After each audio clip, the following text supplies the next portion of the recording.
Oh, hello, welcome back.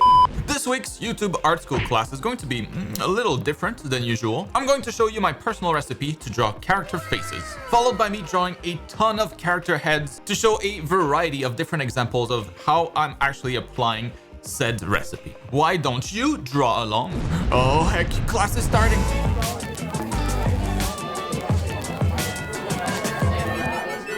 All right, class is in session. Pay attention.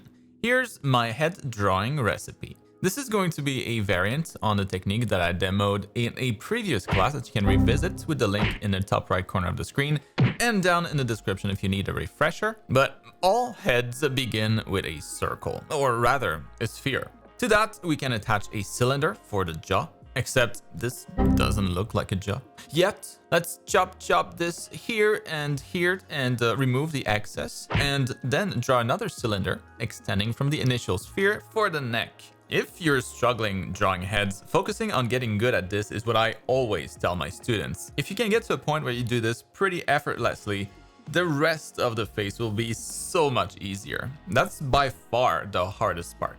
From here, I'll usually position the eyes right at the center of the mask, vertically, drawing also a guideline directly above for the eyebrows. These aren't quite realistic proportions, definitely more stylized, but not too far off. Now to that, let's add the ears, which will start just above the corner of the jawbone and reach as high as the eyes when the head is in a neutral perspective. When the character has its head tilted backwards, the ears will appear to be lower relative to the eyes and higher when the head is tilted forward instead. Now here's a real ear, and here's what I simplify this to. I start with the helix, then the tragus, this little notch, and then the anti-helix. Seems a bit complicated, but you can always draw the same ears for all of your characters, so it's just a matter of remembering those few lines and you're kind of set for life. Now we're getting to the fun part, the eyes. Here's how I draw them. For male characters, it's going to be a simple broken line for the top part and a flat-ish curve joining both sides for the bottom eyelid. That line might be defined or partial depending on the character. Right above, we got the top eyelid fold that I like to break right here on this imaginary line that's meant to really represent the frontal corners of the skull. You can see what I'm talking about here. This happens to also line up with the break in the eyebrows. And that's a pretty convenient reference point since it works from any angle. Now for the female eyes, I'll often just do the same thing as for males, except add like longer lashes maybe, or draw this shape here. Then carve out the white of the eyes out of it, which leaves us with this. That works pretty well, and it's easy to remember. Now what's important is just to always make sure that you have at least one eye's width distance between your two eyes. And if your character's eyes are huge, then make the gap huge, just like the eyes are, like they do for anime. If you don't, your character is going to look a little silly, most of the time. Now we're just missing the irises, and we're ready to move on to the nose, which is going to be this shape here, starting right between the eyes. It's another fairly easy shape to remember, easy volume to remember, and from here I just gotta carve out some nostrils and erase some of the contour line. If the nose is well defined, we can add another identical shape, just like smaller, on the inside to represent the tip of the nose. A little bit of cleaning and well, we're left with some simple lines that nicely suggest the volume of the nose. Depending on the size and shape of the character's nose, we can play around with the proportions, of course, but overall, the same logic applies to female characters too.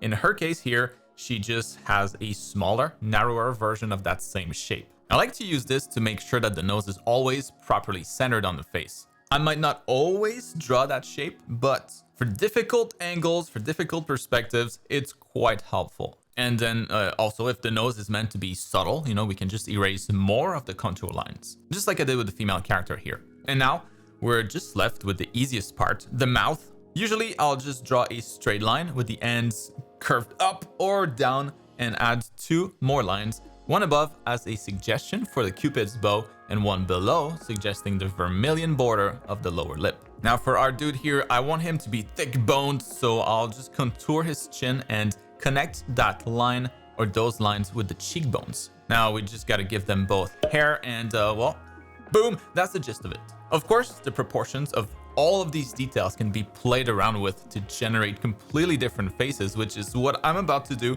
to give you many more examples Now, all of this is a little bit advanced, but if you need more help with this, if you want to learn the skills to create awesome looking characters, learn all about anatomy, color, composition, how to paint digitally, and just much, much more, you should check out my art program that just happens to be on sale for a couple more days until the end of the month to celebrate reaching 15,000 registered students. You'll find a link to it in the video description with a ton more details if you're interested. It's the project that I'm most proud of in my life so far, and my guarantee is that by the end of the program you can expect to have all the skills to draw or paint literally anything that your mind can imagine. You should check it out.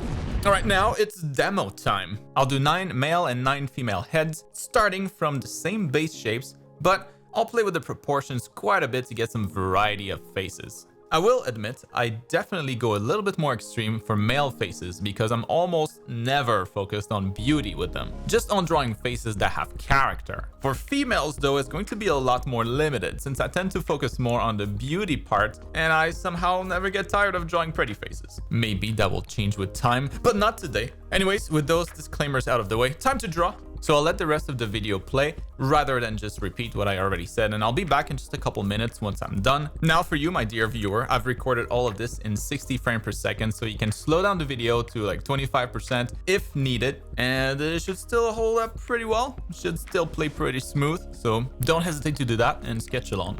All right, BRB.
Hey, I'm back. Ooh, that was a lot. Hopefully you were able to observe the different ways that I applied the same recipe. And as I was editing this, I remember that I did a video on drawing heads 2 years ago, and here's what I drew back then. Granted, I probably didn't spend as much time on each, but man, I was really impressed by the progress in my line art over the last 2 years. It all feels a lot easier. You gotta keep practicing to see what it's gonna be like in another 2 years. But yep, that's gonna wrap it up for this week's class. And by the way, if you like the look of my lines, you can actually get the same brush that I used as part of my custom brush set, full of my favorites, and you can get it for free with the link in the video description as a reward for following until the end of the class and not dropping off like a loser. Anyways, see you next week for another YouTube Art School episode. Meanwhile, check out these other classes that I think you'll like. I'll see you in there.